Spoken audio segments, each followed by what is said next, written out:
Hello guys, welcome back to Photography Tamizha YouTube channel. இன்னைக்கு இந்த video நம்ம எதை பத்தி பார்க்க போறோம் பாத்தீங்கன்னா Lightroom presets. Yes, நிறைய பேர் வந்து Lightroom presets கேட்டாங்க.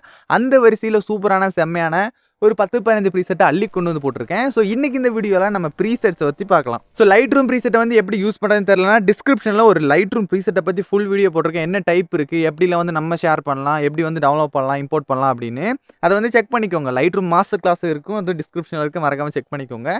ஸோ இந்த வீடியோவில் நான் கொடுத்துருக்க வந்து DNG presets. DNG presetsனா ஒரு ஃபோட்டோவில் இருக்க கலரை காப்பி பண்ணி பேஸ்ட் பண்ணணும். ஃபர்ஸ்ட் வந்து DNG preset வந்து எப்படி யூஸ் பண்ணுறது அப்படின்னு தெரிஞ்சுக்கோங்க. DNG presets அப்படின்னா நீங்கள் கீழே பார்த்துட்டு இருக்கீங்க பாருங்க, மேலே இருக்கிறதெல்லாம் என்னோட ஒரிஜினல் ஃபோட்டோ, நீங்கள் கீழே பார்த்துட்டு இருக்கிறது தான் DNG presets. ஸோ இந்த கலர் இருக்குது பாருங்க, இந்த கலர் அப்படியே காப்பி பண்ணி நம்ம ஃபோட்டோவில் வந்து ஆட் பண்ணுறது தான் DNG presets அப்படின்னு சொல்லுவாங்க. ஸோ இந்த கலரை நம்ம ஃபோட்டோவில் வந்து ஆட் பண்ணுறது. ஸோ இப்போ வந்து நான் இந்த கலர் எடுக்கிறேன் பாருங்க, இந்த ஃபோட்டோவை ஓப்பன் பண்ணிக்கணும். ஓப்பன் பண்ணிவிட்டு மேலே இருக்க 3 புள்ளியை கிளிக் பண்ணுறோம். கிளிக் பண்ணிவிட்டு காப்பி செட்டிங்ஸ் அப்படின்னு கொடுக்குறோம். கொடுத்துட்டு இந்த மாதிரி ஆப்ஷன்ஸ் எல்லாம் வரும், இதெல்லாம் வந்து செலக்ட் பண்ணி கொடுத்துட்டு நம்ம ஒரு ஃபோட்டோ வந்து சூஸ் பண்ணணும். இப்போ நான் இந்த ஒரு ஃபோட்டோ சூஸ் பண்ணுறேன்னு வச்சுக்கோங்க. இதை செலக்ட் பண்ணி கொடுத்துட்டு மேலே இருக்கிற 3 புள்ளி இருக்குது பாருங்கள், இந்த மேலே இருக்கிற 3 புள்ளியை கிளிக் பண்ணி பேஸ்ட் செட்டிங்ஸ் அப்படின்னு கிளிக் பண்ணி கொடுத்துட்டேன்னு வச்சுக்கோங்களேன். இப்போ அந்த கலரு இந்த ஃபோட்டோவில் வந்து ஆட் ஆயிரும். உங்களுக்கு வந்து எக்ஸாக்ட்லி அந்த கலர் கிடைக்கலன்னா, சப்போஸ் நீங்கள் ஃபோட்டோ எடுக்கும்போது எக்ஸ்போஷர் டிஃப்ரென்ஸ் அந்த மாதிரி இருக்கும். ஸோ அதெல்லாம் வந்து எப்படி அட்ஜஸ்ட் பண்ணுன்னா, அந்த லைட்டு இந்த மாதிரி ஆப்ஷன்லாம் வந்து நம்ம கொஞ்சம் நமக்கு ஏற்ற மாதிரி மாற்றிக்கிட்டோன்னு வச்சுக்கோங்களேன். இப்போ இந்த ஒயிட் எல்லாம் இருக்குது, இதெல்லாம் வந்து இன்க்ரீஸ் பண்ணி நமக்கு ஏற்ற மாதிரி மாற்றிக்கிட்டோம் அப்படின்னா அந்த கலர்ஸ் வந்து கண்டிப்பாக கிடைக்கும். ஸோ டிஸ்கிரிப்ஷனில் வந்து அடோப் லைட்ரூமோட மாஸ்டர் கிளாஸ் போட்டிருக்கேன், அந்த வீடியோவோட லிங்க் இருக்குது, அதெல்லாம் பாருங்கள். ஏன்னா இந்த அடோப் லைட்ரூம் பற்றி ஃபுல்லாக டீட்டெயிலாக தெளிவான வீடியோஸ்லாம் டிஸ்கிரிப்ஷனில் இருக்குது, செக் பண்ணிக்கோங்க. என்ன ஃப்ரெண்ட்ஸ், DNG presets வந்து எப்படி யூஸ் பண்ணுறதுன்னு தெரிஞ்சிருச்சு. இப்போ நான் வந்து உங்களுக்கு என்னென்ன presets கொடுத்துருக்கேன், என்னென்ன கலர்ஸ் இருக்குது, அதெல்லாம் உங்களுக்கு பிடிச்சிருக்கு அப்படின்னு பாருங்கள். ப்ரீசெட்டை டவுன்லோட் பண்ணதுக்கு நம்ம எந்த ஒரு வெப்சைட்டோ இல்லைனா வேறு ஏதாவது டெலகிராம் லிங்க் அந்த மாதிரி எதுவுமே யூஸ் பண்ண போகிறது கிடையாது. இன்றைக்கி நம்ம யூஸ் பண்ண போகிறதுன்னு பார்த்தீங்கன்னா ஒரு ஆப். இந்த ஆப்போட லிங்க் டிஸ்கிரிப்ஷனில் இருக்குது, டவுன்லோட் பண்ணிக்கோங்க. ஸோ இந்த ஆப்பில் வந்து எப்படின்னு பார்த்தீங்கன்னா இந்த மாதிரி ப்ரீசெட்ஸ் வந்து கொடுத்துருக்காங்க. நமக்கு பார்த்தாலே கலர்ஸ் வந்து புரிஞ்சுக்கிறோம். ஸோ இந்த மாதிரி கலர்ஸ் இப்படி இருக்குது, இந்த கலர் இருக்குது, இதெல்லாம் யூஸ் ஆகும் அப்படின்னு வந்து நம்மளால் பார்த்த உடனே கண்டுபிடிச்சிக்க முடியும்.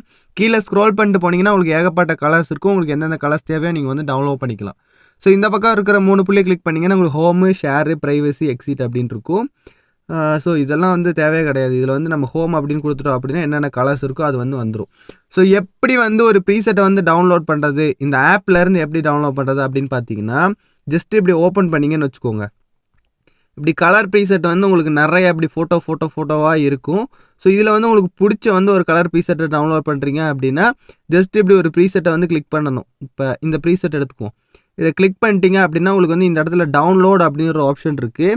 ஸோ என்ன பண்ணுறீங்க அப்படின்னா ஜஸ்ட் இந்த டவுன்லோட் அப்படின்றத கிளிக் பண்ணிக்கோங்க. ஸோ டவுன்லோட் கிளிக் பண்ணால் டவுன்லோடிங் ஃபைல் அப்படின்னு வரும். இந்த மேலேருந்து கீழே இழுத்தோன்னா நோட்டிஃபிகேஷன் பாரில் 34 DNG டவுன்லோடிங் ஃபைல் அப்படின்ட்டு பாருங்கள், அது வந்து டவுன்லோட் ஆகும். ஸோ டவுன்லோட் ஆகிற ஃபைல்ஸ்லாம் வந்து எங்கே இருக்குன்னு பார்த்தீங்கன்னா நம்மளோட இன்டர்னல் ஸ்டோரேஜ் இருக்குது பாருங்கள். அந்த ஃபைல்ஸில் இதில் வந்து இன்டர்னல் ஸ்டோரேஜில் டவுன்லோட் அப்படின்ற ஃபோல்டரில் இந்த இடத்துல வந்து இருக்கும் 34 DNG அப்படின்ட்டு பாருங்கள். பார்த்தீங்களா, இந்த 34 DNGன்னு இருக்குல்ல. ஸோ இப்படி தான் வந்து ஒரு ப்ரீசெட் வந்து அந்த ஆப்லேருந்து நம்மளால டவுன்லோட் பண்ண முடியும். எப்படி வந்து லைட்ரூமுக்கு ஷேர் பண்ணுறது அப்படின்னா ஜஸ்ட் இப்படி கிளிக் பண்ணி சென்ட் அப்படின்னு கிளிக் பண்ணிங்க அப்படின்னா அதில் வந்து ஆட் டு எல்ஆர் அப்படின்னு இருக்கு பாருங்கள். ஆட் டு எல்ஆர் அப்படின்னு கொடுத்துட்டீங்க அப்படின்னா இந்த ஃபோட்டோ வந்து லைட்ரூமில் ஆட் ஆயிரும். இப்போ நாங்கள் லைட்ரூமில் ஓப்பன் பண்ணி காட்டுறேன் பாருங்கள். லைட்ரூம் நான் ஓப்பன் பண்ணிட்டேன். ஸோ இந்த இடத்துல பார்த்தீங்களா, நம்ம வந்து டவுன்லோட் பண்ண அதே கலர். உங்களுக்கு வந்து இதில் என்ன பிரச்சனைனா, நீங்கள் அந்த லைட்ரூம் ஆப்பில் பார்க்குற ஃபோட்டோ இருக்காது, ஆனால் அந்த கலர் வந்து அதே கலராக தான் இருக்கும். எப்படி வந்து ப்ரீசெட்டை யூஸ் பண்ணோம், என்னென்ன கலர்ஸ் எல்லாம் இருக்குன்னு கண்டிப்பாக உங்களுக்கு தெரிஞ்சிருக்கும். இனி என்ன பண்ண போகிறோன்னு பார்த்தீங்கன்னா ப்ரீசெட்டை வந்து டவுன்லோட் பண்ண போகிறோம். டவுன்லோட் பண்ணிக்கோங்க. இந்த வீடியோ பிடிச்சதா மறக்காமல் லைக் பண்ணுங்கள். நெக்ஸ்ட் வீடியோவில் சந்திக்கிறேன். ப்ரீசெட்டை டவுன்லோட் பண்ணிக்கோங்க. டிஸ்கிரிப்ஷனில் ப்ரீசெட்டோட லிங்க் இருக்குது. பை.